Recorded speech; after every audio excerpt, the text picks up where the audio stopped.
talk about let's talk about Fallout New Vegas. I'm gonna skip the Blizzard story, guys. I'm sorry. If you want to know about Blizzard and all the nonsense going on, check my video releasing tomorrow. It's gonna be a banger. I promise. I gotta edit it after this stream. Guys, let's talk about Fallout New Vegas, okay? Because the shit talking is insane, by the way. It's insane. Because, first of all, Fallout New Vegas, I feel like, is Obsidian's Halo in the sense that Obsidian has been riding on the coattails of Fallout New Vegas for I don't even know how long now. It's like anytime somebody wants to mention Obsidian, it's never Avowed. It's never the what the fuck's the other game? I forgot the other game already. It's never the one about capitalism. The fuck's that game called?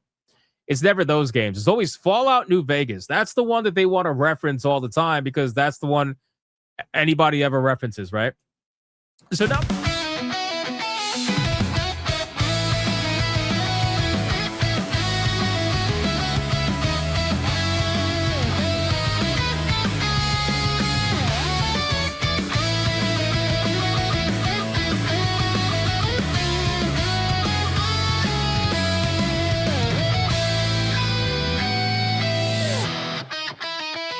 we got some shit talking. We got interesting, as they say, mudslinging going on right now between a Fallout New Vegas developer and Bethesda, which I kind of agree, by the way, but for different reasons. Fallout New Vegas developer says don't expect a remaster, argues that Bethesda doesn't have the source code or the engineering know-how in order to pull off the game. That's, yes, Outer Worlds. There we go. Outer Worlds. Sorry, I forgot the name. That's Fighting Words. That's Fighting Words, ladies and gentlemen. Let's check this out and see what we got going on. Chris Avalone says, don't get your hopes up for an Oblivion-style remaster of the game. And his reasoning is a bit of a doozy. I don't think Bethesda has the engineering know-how to make a remaster of New Vegas at all. Now, I'm gonna say right off the bat that I agree with him. Not because the reasons that he's saying that, right? He's saying that because he's basically trying to imply that Obsidian is filled with developers that are way better than over at Bethesda, right? They basically they are so smart. They have the engineering know-how to make a masterpiece, but Bethesda doesn't. You know, I'm going to agree with him not for that reason. I'm going to agree with him because Bethesda of today doesn't have the engineering know-how. Okay, they are completely felted in every way imaginable. They are nowhere near as good as they used to be. And even Bethesda back in the day wasn't even that good because they had to get saved most of the time by the modding community. The modding community, even though Bethesda sells an insane amount of video games, the reason why they do is because modders take their games and make them into what the game should be, right? So people buy the games knowing that most of them are going to mod the game. Most people don't buy a Bethesda video game to have the initial experience of the game. And even if they do, they end up modding it pretty quickly to have whatever experience they want to have. That's really the highlight of Bethesda video games. It's the reason why they still use the creation engine to begin with, because it's very mod friendly. So whenever I see this, I'm like, you guys really sniff your own farts, huh? You know, like you guys are the ones who made Avowed. Like, do we need to remind you? How the fuck you going to talk about engineering know-how and you made Avowed that had less physics and less things that you could do in the game compared to even Oblivion from the original Oblivion? I mean, shit, even Morrowind had better things that you could do compared to Avowed. Avowed was baby's first RPG, and you mean to tell me you guys want to pass yourselves off as like the top tier developers of all time or something? It's like, what the fuck what are we talking about here? But in any case, he says they don't have the engineering know-how. In an interview with TK Mantis, spotted by Games Radar, that's a pretty eyebrow-raising assertion, given that what the studio and Virtuos managed with Oblivion. But Avalone argues it's a unique roadblock with New Vegas, the very last milestone. Bethesda gave Obsidian Entertainment was to deliver all the source code and the ability to make the build for $10,000. For reasons unknown to me, but I have suspicions, Obsidian studio head Fergus decided not to cash out on that milestone and did not deliver it.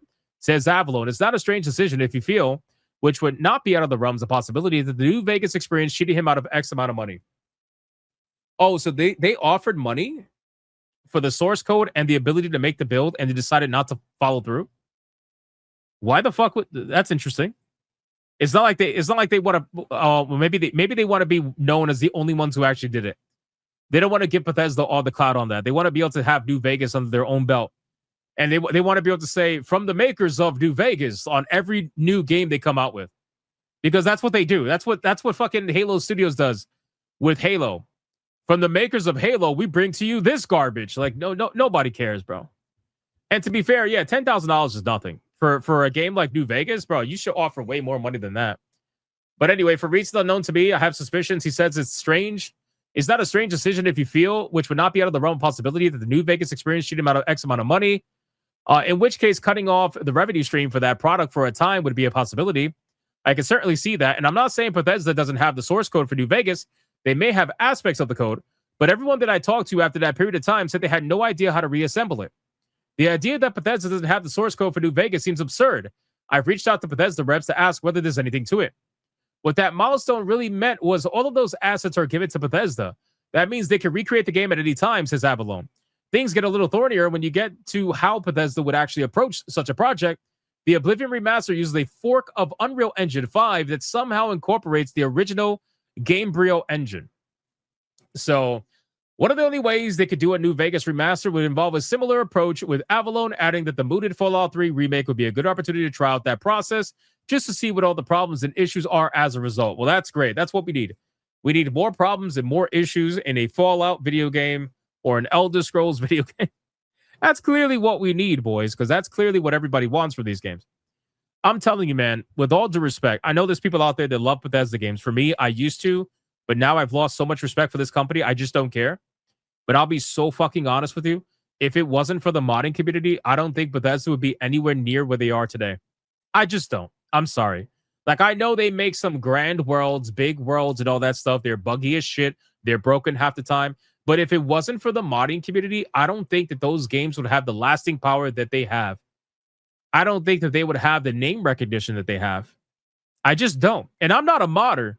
And even I can understand that the reason why, in my opinion, Bethesda is the way they are is because of the modding community. I don't think that they would be anywhere near where they are without them. And I feel like they know that too. So I don't know, man. It's pretty clear, because look at what happened with Starfield.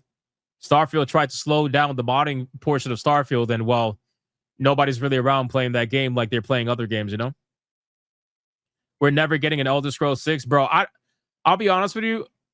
I don't know. I don't know. I gotta imagine we will eventually. It's only a matter of time, because Bethesda can only keep relying on the same game for so long. But I think that, unfortunately, due to the success of some of these other video games that they've put out and how they keep selling games throughout the years, because of modders, I think that they absolutely are going to try to milk this for as long as they can. They're going to try to wait this off as much as they can. Yeah, I know they got Skyblivion coming out. That massive undertaking with Skyblivion, which ironically got the blessing from Bethesda to continue going, so good for them. But of course they did, right? Think about this, guys. Bethesda knows that the modding community is their lifeline. Do you really think that they're going to risk the PR disaster of taking down one of the biggest mods that is going to come to that game? Do you think they're going to risk taking it down? Of course not. Do you think they're going to risk getting the modding community angry at them? Of course not. They're not going to want to do that. They're probably looking at Skyblivion to learn. I'm not even kidding. They're probably looking at Skyblivion to learn what they could do in future games. They're like, hey, let's let the modders do the work, and then we could look at their work and see what they did, and then we could learn a thing or two. So sad, man. Ms. Bella says, I think the only time I played one of their games is modded. I mean, listen, I played all their games unmodded, and I enjoyed them for what they were, but I'm not going to sit here and pretend like they weren't broken pieces of shit for the majority of their early lifetime. And only eventually, when Bethesda gets their shit together, does it finally get somewhat fixed. But even then, somewhat fixed for Bethesda is completely broken for other video games. It's just a sad thing, but it's the truth. So I don't know, man. But in any case, I just think that this was interesting to see a Obsidian developer talk so much shit to another developer when both of these guys are in the same boat. You're both in the same boat. Both of you are in the same boat. Both of you literally are in the bargain bin boat, where it's like, I won't even go anywhere near your game personally unless it's $10 or less. I don't care. I just don't care. I don't care, man. Seneca says newer patches completely broke Fallout 4. I know. That's the sad thing, right? Because like even if they do try to supposedly fix the game, they break it even worse. They break it worse. I remember when you guys told me months ago that Fallout 4 was broken. I'm like, there's no way. How is it broken? And then you guys told me that they released a new patch, and I was like, you got to be fucking kidding me. There's no way that they broke a game that's as old as Fallout 4 because they wanted to patch it. And they did. They did. It's crazy, bro. But that's Bethesda, man. It is what it is. What am I gonna say, man? I don't know. So anyway, you guys let me know what you think about this crazy shit, man. They fuck up all the mods. They sure do. I feel like they do it on purpose.